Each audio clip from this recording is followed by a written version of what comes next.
मन से जाती है और अपनी जड़ी बूटी अपने स्वामी के पास पहुंचाती है। लेकिन उस उदास चेहरे को देखकर उसके स्वामी शक करते हैं और उसे पूछते हैं कि क्या हुआ है। तभी अब सारी कहानी हिरण अपने स्वामी को बताती है और उसके स्वामी उससे आदेश देता है कि नहीं, तुम कहीं नहीं जाओगी। उसे हिरण का मांस चाहिए तो वो मेरा मांस ले जाए, लेकिन तुम कहीं नहीं जाओगी। तभी उनका बच्चा वहां पे आके पहुंचता है, तो वो सारी कहानी सुनता है और बोलता है उसको तो हिरण का मांस चाहिए, मैं दे देता हूँ, चाहे वो आपका हो या फिर आपका, दोनों को बोलता है। तभी तीनों आपस में तय करते हैं कि वो राशिकारी के पास जाएंगे। तो तीनों आपस मिलजुल कर राशिकारी के पास अगले दिन पहुंच जाते हैं। तभी राशिकारी उन्हें बोलता है कि तुम अपने बच्चे परिवार के साथ आ गई, तो क्या मतलब मैं तुम्हारा मांस नहीं ले पाऊंगा, ये मत सोचना, मैं यहाँ से मांस तो लेके ही जाऊंगा।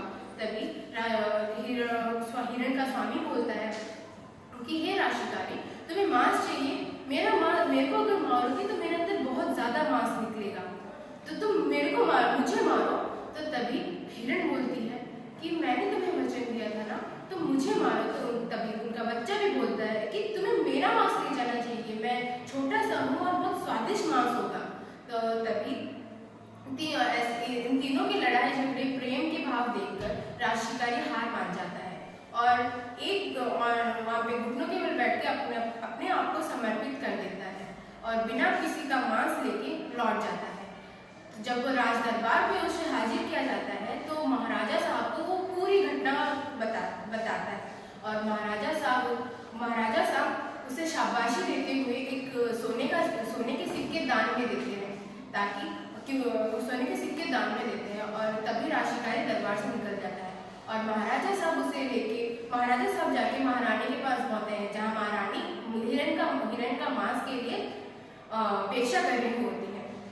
तभी महाराजा साहब महारानी को आदेश देते हैं कि आज से कोई हिरण का मांस नहीं आएगा या फिर कोई जानवर का मांस नहीं आएगा, तुम्हारी भूख के लिए मैं किसी मासूम की जान नहीं ले सकता। तो अभी जब जो भी बनेगा राज दरबार में तुम्हें वही खाना पड़ेगा।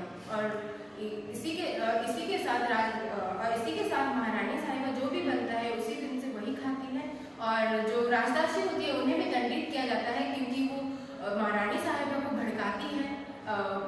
उन्हें दंडित किया जाता है कि वो तबेले में जाके कुछ दिनों तक साफ सफाई करे तबेले की और वो वहीं पे उनका कारोबार चलाए और वो राजदासी के पद से निकाली जाती है। तो मैं अपनी